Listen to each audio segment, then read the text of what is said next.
And I think that is all I need from my pantry. Good morning, Andrew Doak Cooks. It's Super Bowl day, and if you haven't figured it out yet, we're making pizza again. I love pizza. I think most of us love pizza. One can argue that pizza is different in every region. I'll jump on that boat. Yeah, I mean, pizza is different from every region. I refer to this as my deep dish pizza, which is probably an affront to those people that live in Chicago, or those people that live and die by a Chicago deep dish. I mean no disrespect. My deep dish pizza is probably more like a pan pizza and a deep dish, because I like to add a bit more flour to my dough to make it a bit poofier, because I like a little extra oomph to it. So anyway, I'm rambling. You're not really going to learn a whole lot more in this episode, because I've already done a pizza episode. So I'm going to burn through this pretty quickly. If there are any additional questions as I go, I probably won't talk so much in this episode. But if there are any additional questions, drop them in comments and I will respond in kind. Let's get going.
I'm going to fire this back up, but once it's done, I'm actually going to explain the reason why you microwave or heat up your water on a stovetop instead of getting it out of the tap hot.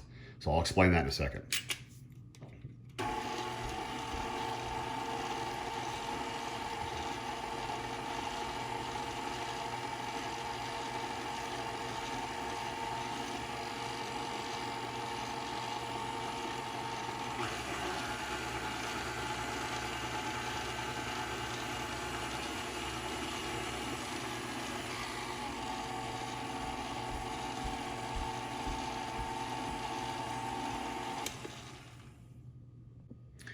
So the way my father explained it to me, the reason why you do not just turn on the hot water on the tap and use that when you're baking and or cooking, because in homes in the United States, the majority of homes in the United States use a hot water heater to heat up their water. So what happens is when the water comes from the main line at the street into your house, it splits.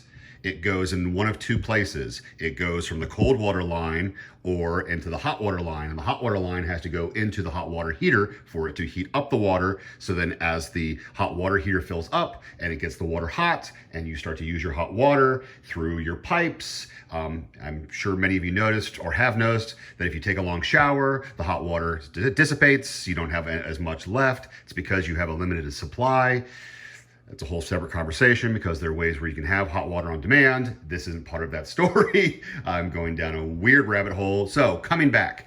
So take your water out of the tap, put it into either a pot on the stove or in a glass measuring cup inside of your microwave, and nuke it to your desired heat, because you do not want to use the hot water that comes to the hot water heater out of the tap, because you can then actually bring contaminants in that are inside of the hot water heater. So the hot water heaters break down over time. I've seen the inside of a hot water heater and what it looks like.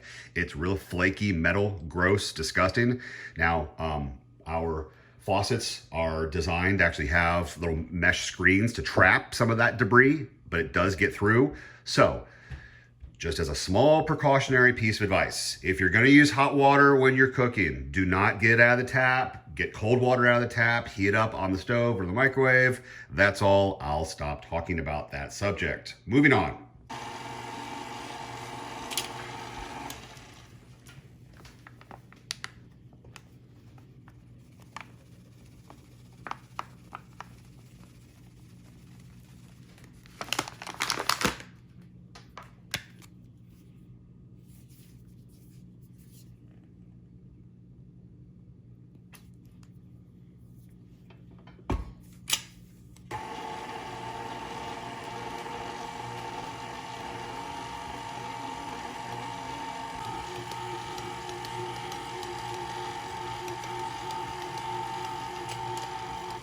Oh, I can feel the heat coming off of the chemical reaction occurring with the hot water and the yeast. We talk about Microsoft, Apple, Ura. Lucid, Fine, Tesla. We talk about these companies that are creating technology that we are all, I at least, am obsessed with and can follow and anticipating and looking forward to. Smell-o-vision. Where the hell is smell-o-vision? Why the hell can't I shoot a video and upload it and have all of you smell exactly what I smell? Because the smell of this dough at this stage is intoxicating. It's incredible. It is so earthy and it makes your mouth water and whoa. Where's the tech? Where is it, Elon? Jeff, where's the tech? Smell-o-vision, come on. All right, back to mixing.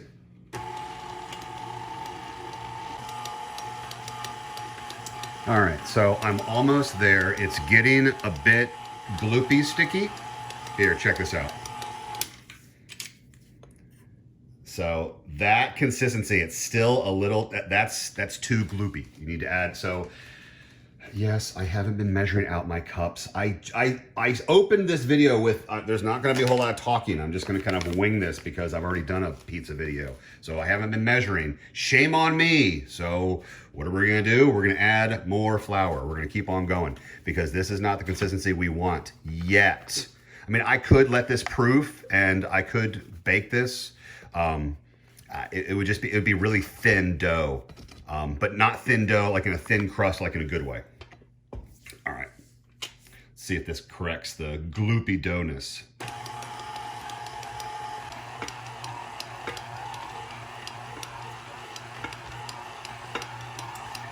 Now that's some dough I can work with. All right, so here we go.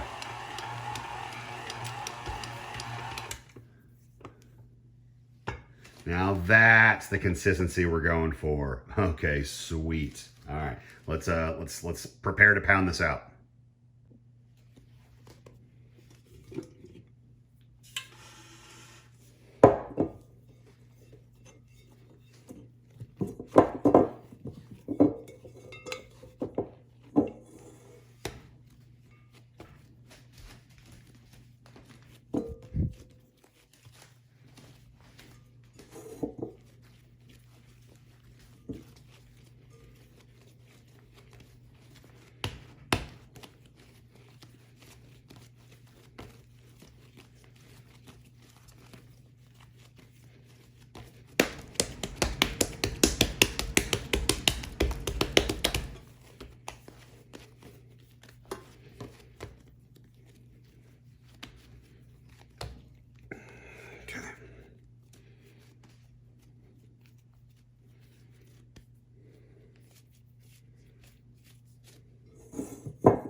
Yeah, this is an old cling seal box. Okay. Still works.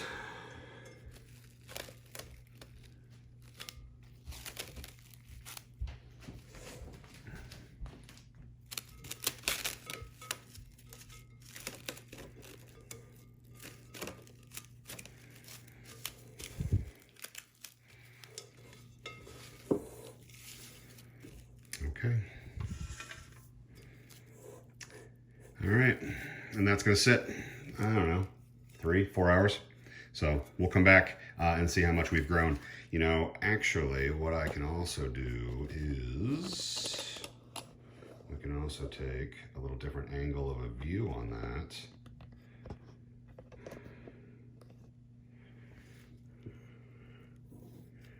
All right, just for context, there's where we're at, and we can measure that in about 3-4 hours. So we'll come back to that in a bit.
Okay, and that's the pizza prep. All right, so now what I'm gonna do is I'm gonna put it in the oven for about 15, 20 minutes, and we should be good to go. So I'll see you guys in 2 seconds.